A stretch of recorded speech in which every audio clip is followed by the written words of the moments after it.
Hello, good day. As promised, part 2 of the garden tour. It's early October and it's a typical fall day with the low pressure coming up and over this hill down to the Columbia River down there and then coming back over. This is Manzanitas cuneatus, found in southern Oregon through California. It got hit by something. I gotta trim it back. There's a random lavender. Here's a dwarf bay from the Siskiyous. Let's see what else we got.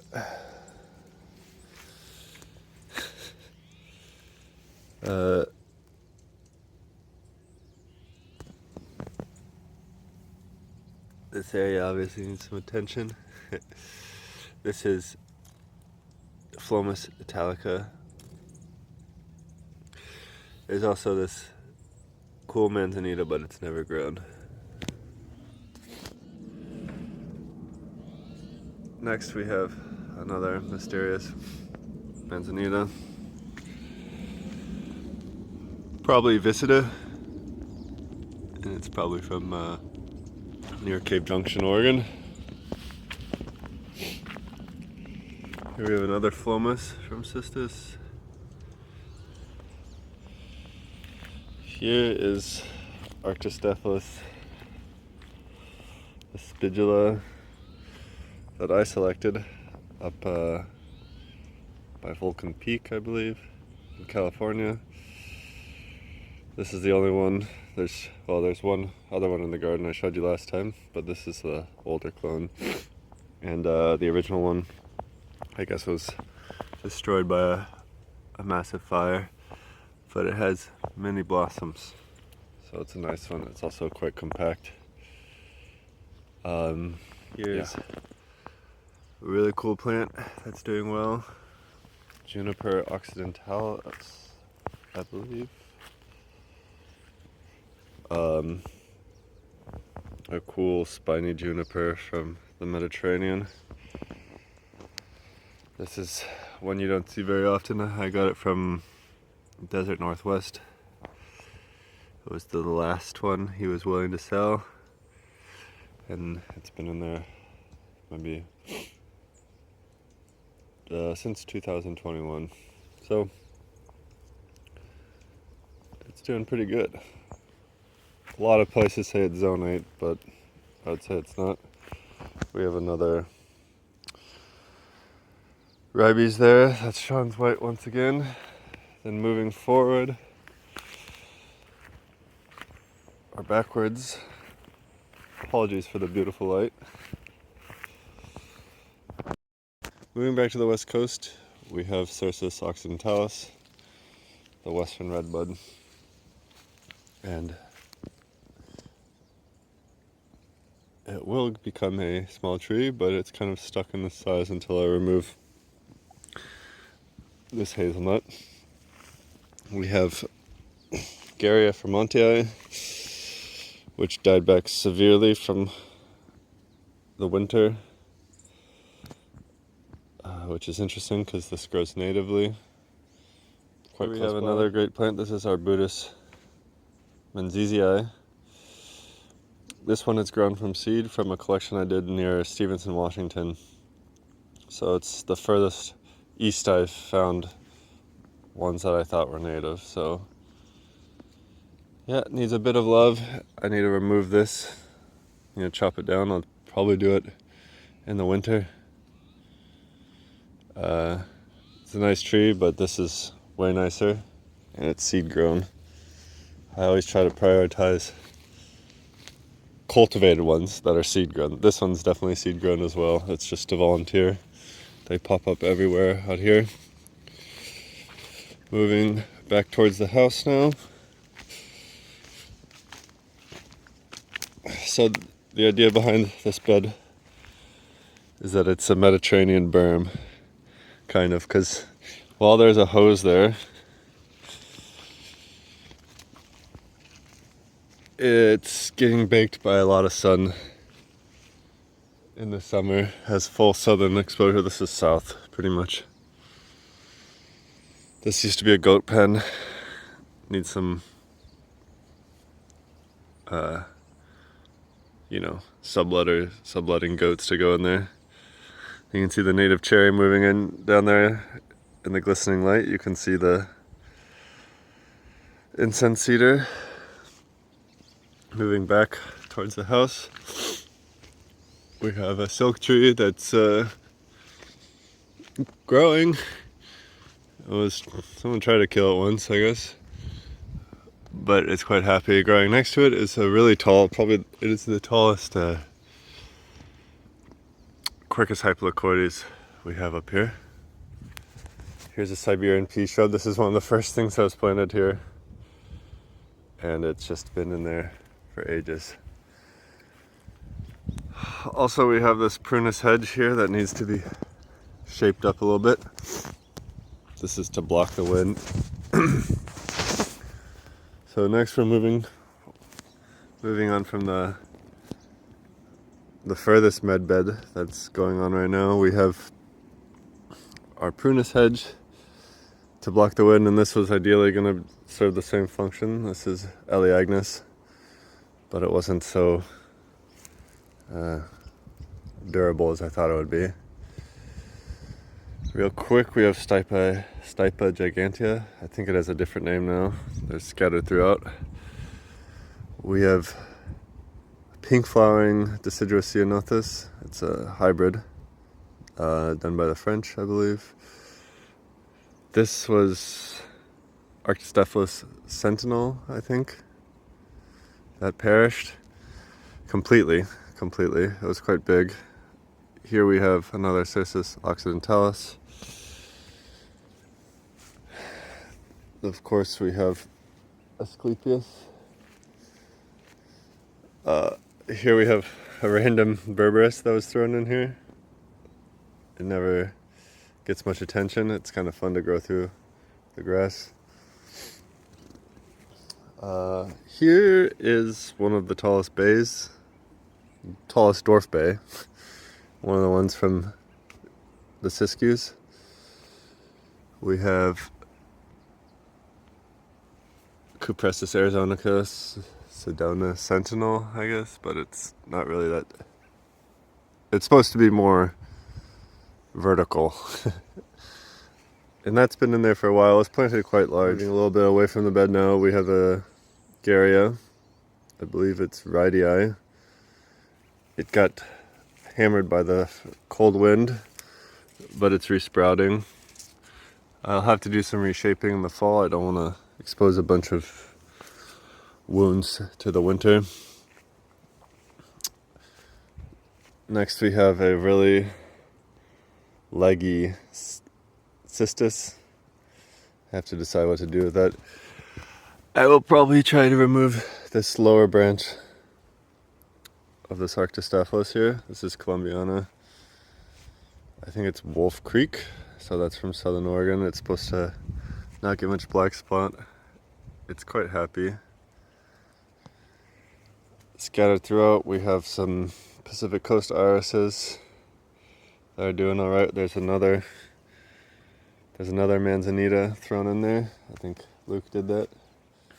Next up, under the Cupressus, we have some yucca. We have a naked jasmine. It's a flowering one. Excuse the bucket. This is a Japanese cultivar of Elaeagnus. Super pretty and super tough, resistant to the cold. Here we have Garrya Rydii or Vermontii. This one is from the Chiricahuas. It's nice. You can chop it back all the way to the base and it'll resprout. We have some really cool things in here. Yucca Shadii from the Chiricahuas, I do believe. Then we have Eryngium yuccifolia, that's from the southeast. This is a Nephophila. I don't know the cultivar, quite what it is. Ponsaris, flying dragon. We have Chusquea andina, which is, I'll go in there, one of my favorites in the garden, I'd say. This is a high elevation bamboo from the Andes, obviously, and it died back down, but it's growing back. You can see new shoots here, so that's nice. It's super glaucous foliage. Here's another one of these Arctostaphos that I believe is from, well, it is from Luke, but I don't know. There's another one on the other side. That's what I'm trying to say. This will probably be removed. Unfortunately, this is a chase tree. It doesn't seem to bloom up here in this location. Maybe not quite hot enough. A really nice Manzanita that I am sadly without a tag of. There may be one scattered in there. Buddleia globosa, that's seed grown directly from Chile, so it's a new batch of seed. That's growing quite well. It was transplanted and it's still doing its thing. Here's another Ceanothus hybrid, deciduous. There's a nice ground cover Manzanita that I don't know the name. This is Cupressus macnaviana. It's a chaparral, Northwest California thing. It's really nice, smells amazing. This is my only callistemon that has survived the onslaught of winter. Unfortunately, we have Aristolochia californica that's settling in quite nicely. Here. So this is the view from the patio. This area needs a lot of work. There was a couple big bushes here that passed due to the cold. I'm trying to decide what to put in. So I'll take some consideration because these oaks, this particular one, this is Quercus, it's a Quercus hybrid, agrifolia, I think. California one. This is Quercus cressiolepsis. This is the valley evergreen canyon live oak, and this is the coastal live oak, I think. I will have to refer to more knowledge than me. There's a nice Manzanita in there that is too shady. That's a nice one from Sean, but it will probably ultimately perish. Moving on, we have Rosa polycanthia here. Some lovely silverleaf cyclamen. And a ton of this Helleborus. It loves it up here. There's also a nice iris here, a big one from Bandon. This was Manzanita Dr. Hurd, John Hurd, I can't remember the name right now. I'm gonna move along the bed. There's lots to see here, but maybe when there's more sunshine. This is the path up to the top of the hill from the house. We have Quercus vaccinifolia, the evergreen huckleberry oak that's found in southern Oregon and northern California. We have a seedling Manzanita here, which is really cool. This is another clone from Luke. Here's Ceanothus cuneatus again. Adar Village, I believe, is the clone. Romnea. This is a lovely another lovely Manzanita. I think it'll get too shaded out here. I'm still trying to decide what to do with this. I love the form of the branches, but it's some valuable real estate. Moving back down,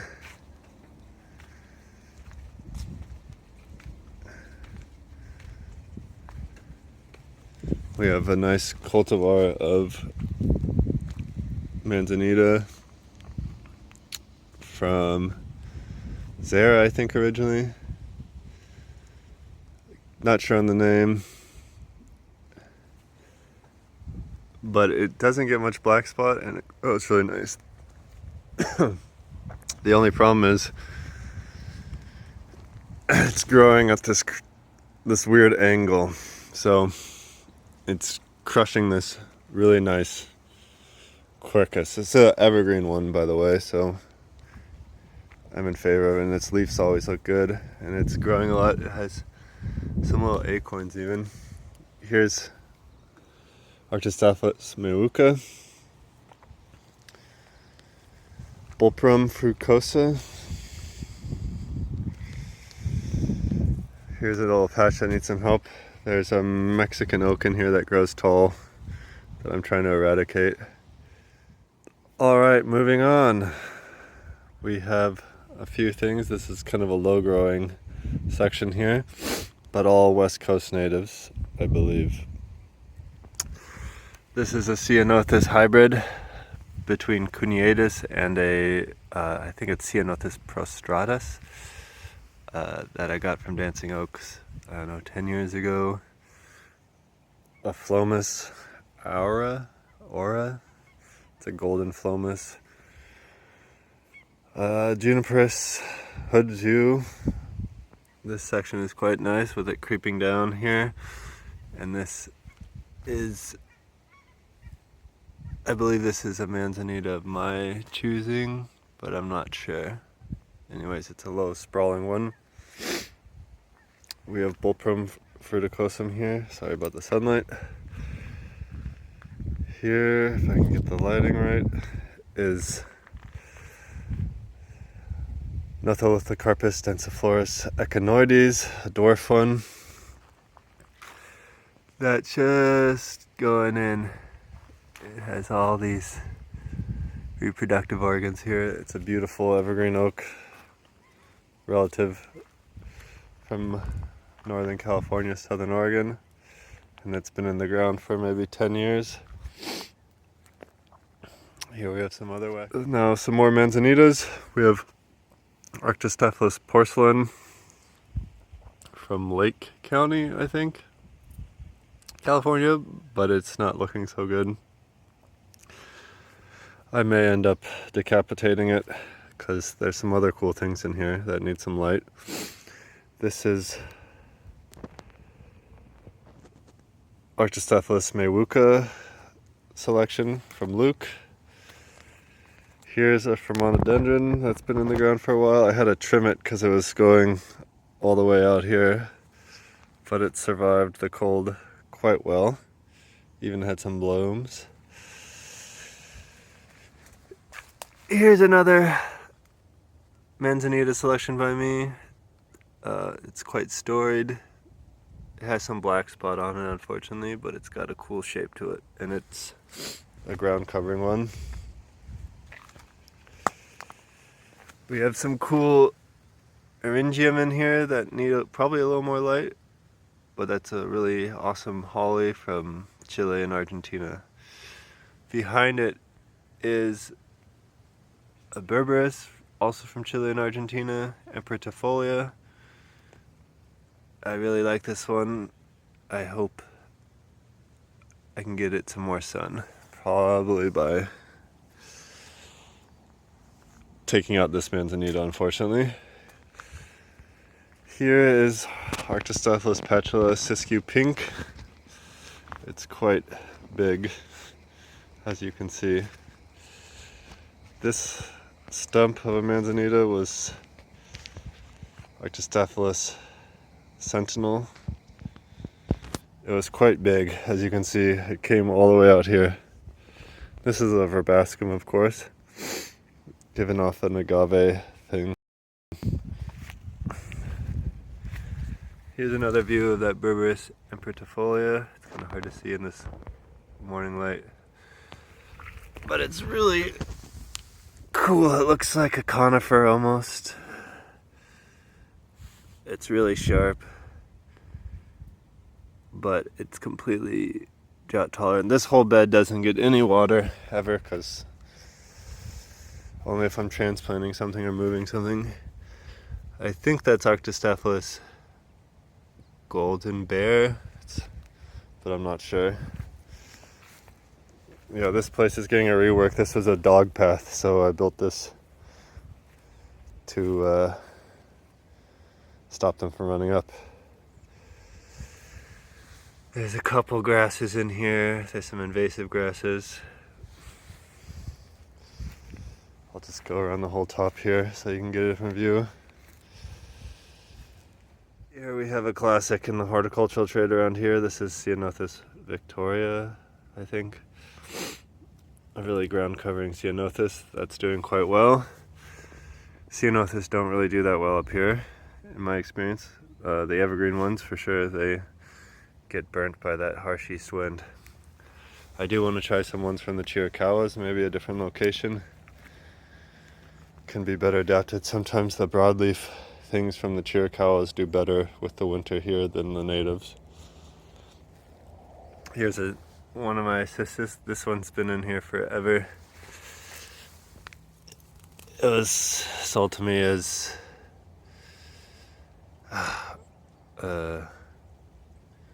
what was it sold to me as? I can't remember. But it's growing quite well. As you can see, it was covering this whole hillside here, and then it croaked back because of the cold winter. It's even going into the lawn, thankfully. And I'll just go on the back side of the first bed I showed you this morning. There's a few interesting things in here that you maybe didn't see. Different angle. Yeah, there's that Tusquea again. And the big Cercis. But that's kind of the classic view coming down from up top.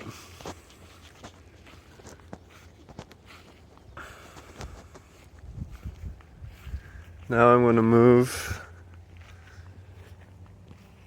past this med bed in the house. Here's a skate bowl with a big western facing exposure.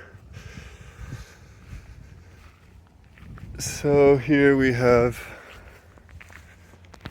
Arctostaphus columbiana growing. It's been in the ground 3 years. Here's another one of these large leaf irises from Bandon.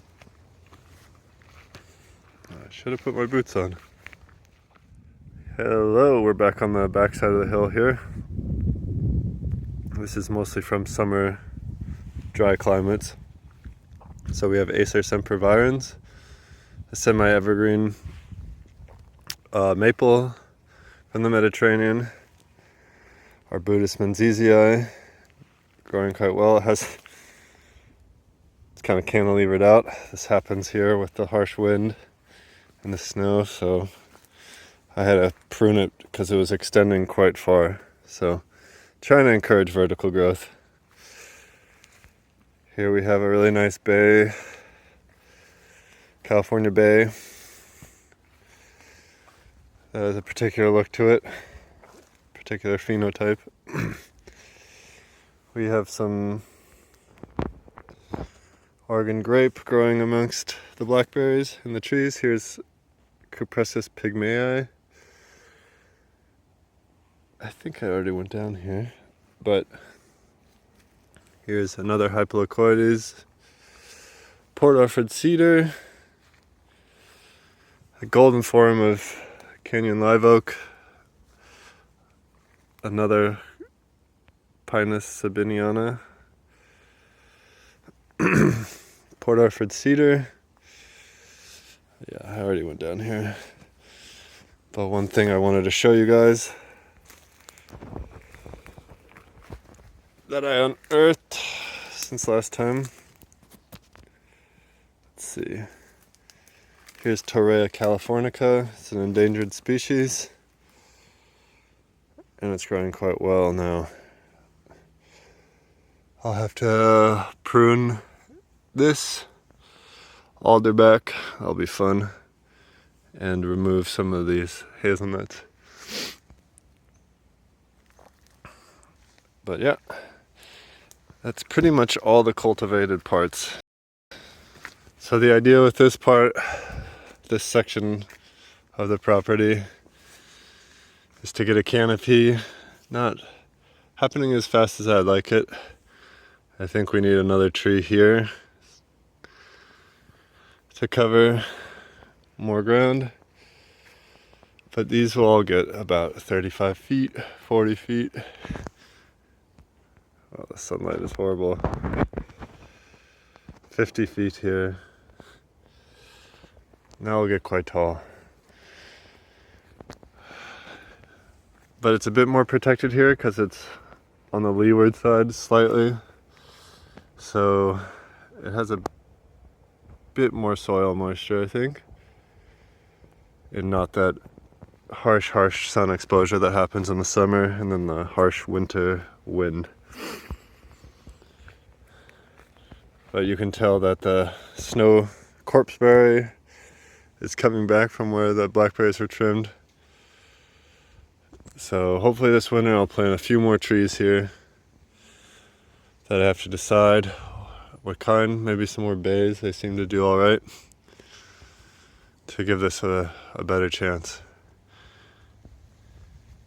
Anyways, have a lovely day. Thank you very much for watching.